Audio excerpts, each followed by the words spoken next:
Get ready to dive into a fascinating story of power, ambition, and betrayal within the sacred walls of Jerusalem.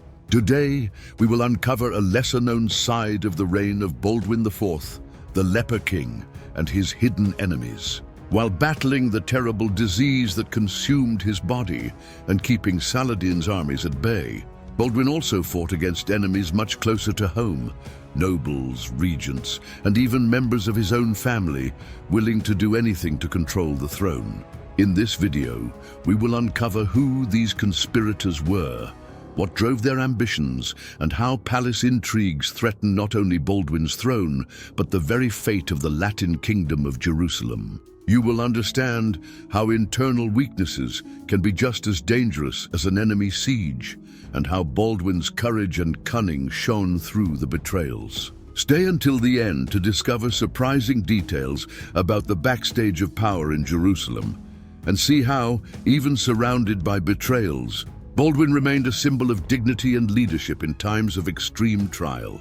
In the 12th century, the Latin kingdom of Jerusalem was a fragile Christian fortress in the heart of the Middle East. Founded after the First Crusade, the kingdom depended on a complicated network of alliances between European feudal lords and military orders such as the Templars and the Hospitallers. The balance was constantly threatened by external forces, mainly by the growing power of Saladin and by internal divisions that eroded the throne's stability. Amid this turbulent scenario, Baldwin ascended to the throne while still young and already marked by leprosy. Being a king who would need strength and intelligence not only against declared enemies, but also against wolves in disguise within Jerusalem's very walls. From a very young age, Baldwin demonstrated an impressive strength of will by taking the throne of Jerusalem, even knowing that leprosy would limit his life and physical abilities. However, his greatest threat would not come only from the Muslims led by Saladin, but from the political games that corroded his own kingdom. Among the secret enemies that emerged were ambitious nobles and members of the high aristocracy who saw in the king's physical frailty an opportunity to seize power. One of the first points of tension arose with Count Raymond III of Tripoli. Although he was initially appointed regent during Baldwin's minority, Raymond always maintained his own interests. Later, he would emerge as one of the leaders of the opposition to certain royal policies, especially regarding the succession to the throne.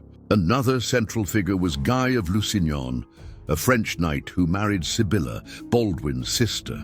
Despite the king's reservations, Guy was imposed as heir and military commander, provoking deep divisions among the local nobles who distrusted his competence and loyalty. Tensions worsened as Baldwin's health deteriorated. In a desperate gesture to protect the kingdom, the king appointed his young nephew, Baldwin V, as co-king, thus attempting to ensure a legitimate succession. However, this decision sparked new conspiracies. Factions began to form between those who supported Sibylla and Guy and those who preferred a new power arrangement, perhaps even opening the way to negotiate with Saladin on terms advantageous to their own interests. Within the walls of Jerusalem, the situation became unsustainable. Nobles such as the Lord of Ibelin, Baldwin of Ibelin, tried to balance the situation, but their actions were often interpreted as veiled attempts to seize power. The Order of the Templars and the Order of the Hospitallers were also divided. While some supported royal authority, others conspired in secret, seeing instability as a chance to gain greater autonomy and lands. The records of chronicler William of Tyre indicate that in his final years, Baldwin found himself surrounded by doubtful friends and treacherous advisors, being forced to make increasingly difficult decisions.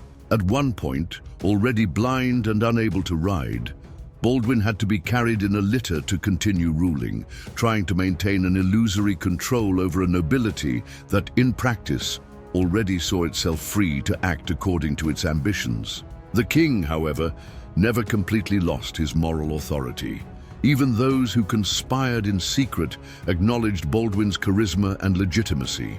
His resilience and dignity in the face of illness made any open move against him extremely risky in terms of prestige and public opinion among the Christians of the Holy Land and Europe. Thus, Baldwin's enemies preferred to act in the shadows, undermining his influence and preparing the ground for new leadership. The intrigues continued to entangle dangerously. Baldwin's health visibly worsened, and the need to ensure a secure power transition became desperate. However, his secret enemies were skilled at disguising intentions under a facade of loyalty. Many nobles who, in public, paid homage to the king, in private plotted ways to favor their own candidates for the throne, gradually weakening royal authority. The marriage of Sibylla to Guy of Lusignan was one of the main breaking points.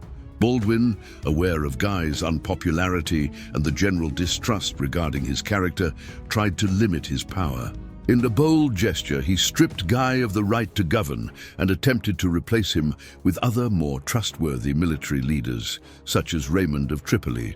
This move, however, further inflamed internal divisions, plunging the kingdom into dangerous instability. While Saladin gathered forces for future campaigns, Jerusalem was consumed by disputes. The great noble houses, such as the Ibelines and the Montferrats, vied for influence, often disregarding the delicacy of the external situation. The regency of young Baldwin V, put into practice by Baldwin IV, soon found itself threatened by the unstable and treacherous alliances formed among the principal lords of the Holy Land. The atmosphere within the walls was one of widespread distrust. Every royal decision was followed by whispers of conspiracy. Every appointment of a trusted official was interpreted as a blow against another faction. Even religious orders like the Templars, who had sworn to protect Jerusalem, found themselves divided between supporting different claimants and visions for the kingdom's future. William of Tyre, who lived through these events closely, lamented that at a time when unity was most needed to resist Saladin, the vanity and ambition of men proved stronger than faith and reason. Baldwin, increasingly isolated, struggled to mediate between these factions, aware that his imminent death would leave a void his secret enemies longed to fill. When Baldwin finally passed away, in the year 1185, he left behind a kingdom divided, vulnerable not only to external forces, but also corroded from within. His death was the harbinger of dark times for Jerusalem, for those who once plotted in secret would soon openly vie for power, with devastating consequences for the future of Christendom in the Holy Land. The story of Baldwin's secret enemies is a grim portrait of how human ambition can destroy even the most sacred undertakings. His leadership, marked by courage and sacrifice, still shines as a rare example of integrity amid a sea of betrayals. Baldwin's legacy transcends his time. His silent struggle against both internal and external enemies shows that true greatness lies not only in military victories, but in the ability to endure with honor in the face of adversity. After his death, the walls he tried so hard to protect would quickly fall to the errors of the men who should have supported him. If you enjoyed this dive into the story of Baldwin and want to discover even more fascinating episodes about the Holy Land and the era of the Crusades, don't forget to like this video, subscribe to the channel, and leave a comment saying what else you'd like to see here. Until the next journey through history.